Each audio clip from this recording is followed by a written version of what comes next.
নমস্কার সকল বন্ধুদেরকে, আমি রিয়া আবারও চলে এলাম আরও একটি নতুন ব্লগ নিয়ে।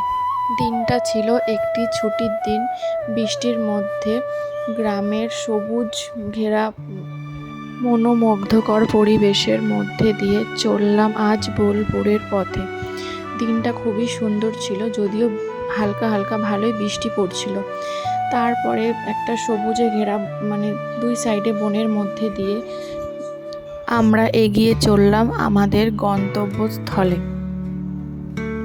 রাস্তার ধারে দুই সাইডের পরিবেশটা এতটাই সুন্দর ছিল যে তোমাদের সঙ্গে না শেয়ার করে থাকতে পারলাম না।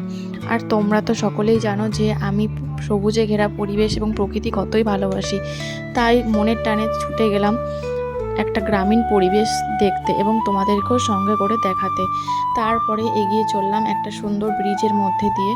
এই দিকে দুপুর হয়ে এসছে, তাই আমরা চলে এলাম একটি বাঙালি সাবেকি রেস্টুরেন্টে, যেখানকার পরিবেশটা খুবই সুন্দর ছিল এবং পুরোটাই একটা বাঙালি সংস্কৃতির আদর্শ ঘেরা ছিল, যে পরিবেশটা আমার খুব ভালো লেগেছে।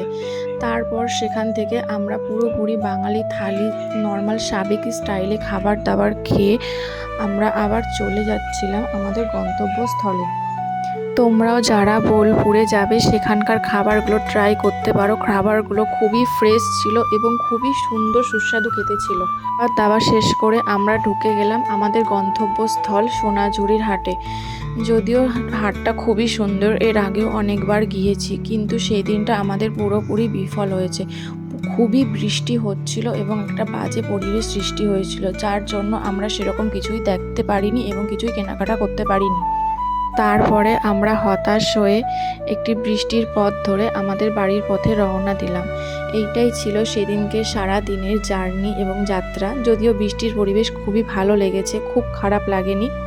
আমার ভিডিও যদি ভালো লেগে থাকে প্লিজ